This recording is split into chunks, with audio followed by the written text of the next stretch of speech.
नवदुर्गा स्वामी मैथिली शरण। 9 पूर्णांक है। साधक अपनी साधना 1 से प्रारंभ करता हुआ 9 को प्राप्त हो जाता है। पर यह ज्ञात रहे कि क्रमशः 1 से 9 तक की जो यात्रा है वह सूक्ष्मतम बिंदु की ओर ले जाने के लिए है। नीचे उसका जो क्रम है वह विस्तार और साधना का स्वरूप है। शैलपुत्री, ब्रह्मचारिणी, चंद्रघंटा, कुष्मांडा, स्कंद माता, कात्यायनी, कालरात्रि, महागौरी और नवमी देवी जो सिद्धिदात्री हैं, वस्तुतः ये सभी एक ही शक्ति के विभिन्न रूप हैं।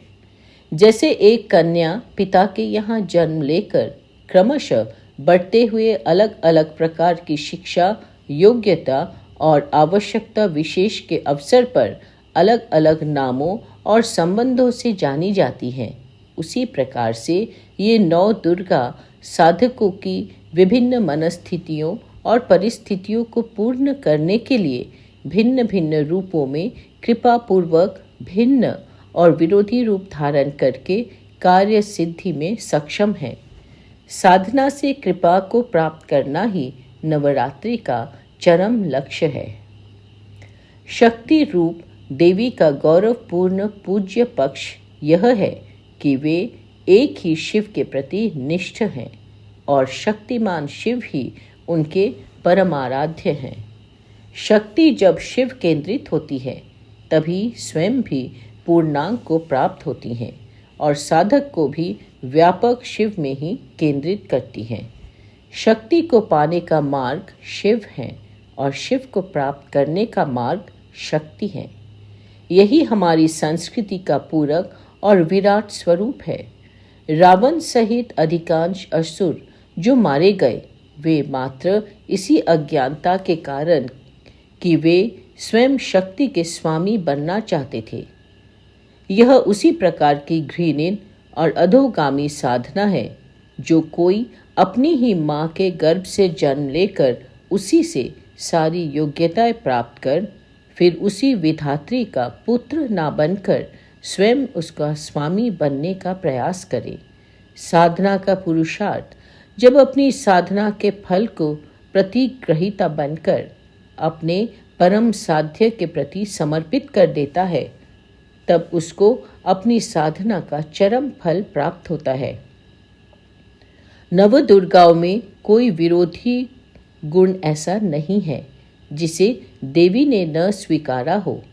विरोधी गुणों का संस्कार कल्याण के लिए उपयोग करना ही दुर्गा की पूर्णता है। वही उसका सिद्धिदात्री स्वरूप है।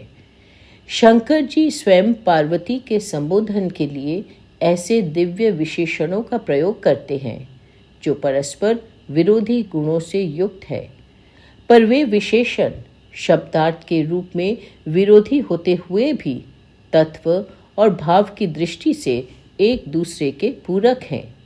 गाय में वात्सल्य है, दूध है और उसके पास आत्मरक्षा के लिए सींग भी है।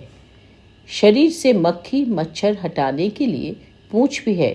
यही जीवन वाणी और योग्यता का पूरा तत्व है। शंकर जी पार्वती जी को एक ओर हैं कमलानने, कमल के समान नेत्रों वाली कहते हैं, भवप्रीता कहते हैं, भाव्या ईश्वर का भाव हृदय में धारण करने वाली, भव्या सदा कल्याण भाव में स्थित रहने वाली, अभव्या तुमसे बढ़कर संसार में भव्यता और कहीं नहीं है आदि कहकर संबोधित करते हैं। परंतु सार्थक में उन्होंने अहंकार भी कहा, मानो बुद्धिरहंकारा, अर्थात तुम अनहता का आश्रय हो। शंकर जी कहते हैं कि तुम में ही अहंकार बसता है। यह पार्वती जी की आलोचना नहीं है, अपितु भाव्या, भव्या, अभव्या आदि विशेषणों का पूरक भाव है। उनकी अहम व्यष्टि अहम नहीं है, अपितु वे समष्टि अहम का आश्रय हैं। वह यह कि मैं शिव हूँ और शिव मेरे हैं। शिव के अतिरिक्त न मेरा कोई भाव है, न मेरी कोई भव्यता है। वे शिव को ही अभव्य मानती हैं और शिव के अतिरिक्त भव्यता और व्यापकता, विभुता और कहीं नहीं है। श्री रामचरितमानस में शिव को ही समष्टि का अहंकार बताया गया है। अहंकार शिव बुद्धि अज मन ससी चित्त महान। स्पष्ट है कि शक्ति ही शक्तिमान का आश्रय है और शक्ति का आश्रय शक्तिमान है। जिन 108 विशेषणों से भगवान शंकर ने शक्ति स्वरूपा पार्वती को संबोधित किया, वे सारे विशेषण शिव में पहले से स्वयं सिद्ध और चरितार्थ हैं।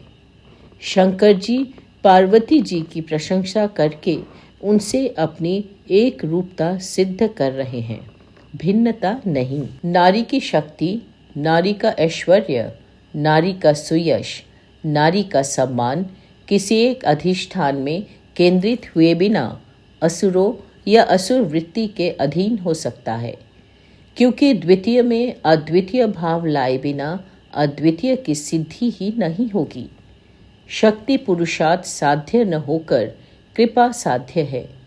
नारी भी कृपा साध्य है।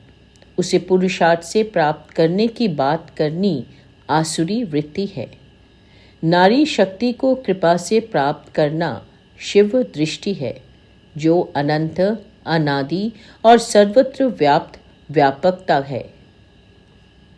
नारी का स्वातंत्र्य तभी सिद्ध और महिमा मंडित होगा जब वह शिव को अर्पित होगी, अर्थात अद्वितीय की परतंत्रता को शिरोधार्य कर लेगी। नारी शक्ति को किसी से दान पाने या किसी के अनुग्रह की अपेक्षा नहीं है। नारी शक्ति स्वयं सिद्ध है, क्योंकि वह शिव की शक्ति है। शिव स्वयं सिद्ध है, क्योंकि उनके जीवन में पार्वती का कोई विकल्प नहीं है।